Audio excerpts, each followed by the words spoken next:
Bonjour, bonjour, chers frères ivoiriens, ivoiriennes. Moi, ce matin, ici, j'ai décidé de prendre la parole pour vous édifier un peu, pour vous parler. Vous savez, la Côte d'Ivoire est un pays multi-ethnique. Personne ne peut dire qu'il n'a pas fait l'école primaire là où on nous disait que la Côte d'Ivoire fait 322 462 km². Nous le savons, avec 60 ethnies.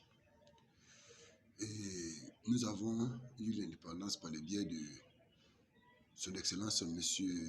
Félix Houphouët-Boigny, qui a œuvré pour le développement de la Côte d'Ivoire. Et à sa suite, après sa mort, le président Henri Konan Bédié a succédé.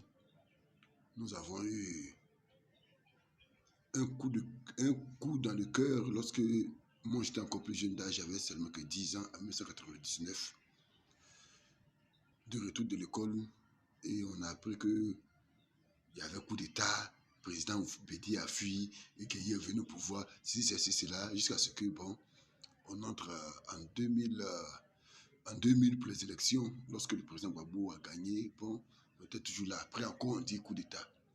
La Côte d'Ivoire a sombré dans le chaos pendant près de 10 ans. Et aujourd'hui, en 2010, nous avons eu la grâce d'avoir le président Alassane Ouattara. Et quand le président Alassane Ouattara est arrivé, c'est seulement dit, plusieurs personnes ont manifesté, des gens ont boudé, voulu écouter, par-ci, par-là. Mais comme le dit l'artiste Gallier, soyons sincères, j'aime la partie de sa chanson là où il a dit « Quand tu n'aimes pas le lièvre, reconnais que coupe bien ».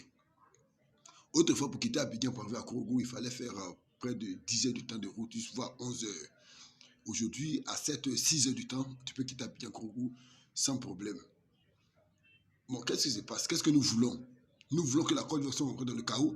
Nous voulons détruire notre propre pays. Est-ce que après Alassane Ouattara, il va mettre la Côte d'Ivoire dans sa poche pour partir avec de son cercueil? Chers frères, réveillons-nous. Surtout vous les jeunes de mon âge qui participez à des trucs, les politiciens vous utilisent pour ne rien. D'autres actuellement sont incarcérés, seront mis en prison inutilement parce que tu es sorti dans la rue. Si tu es resté chez toi, s'il vous plaît, celui qui avait te dit sors, dis-lui de dire à son enfant de sortir. Toi, reste à la maison. Votons massivement pour Alassane Ouattara. Je vous remercie.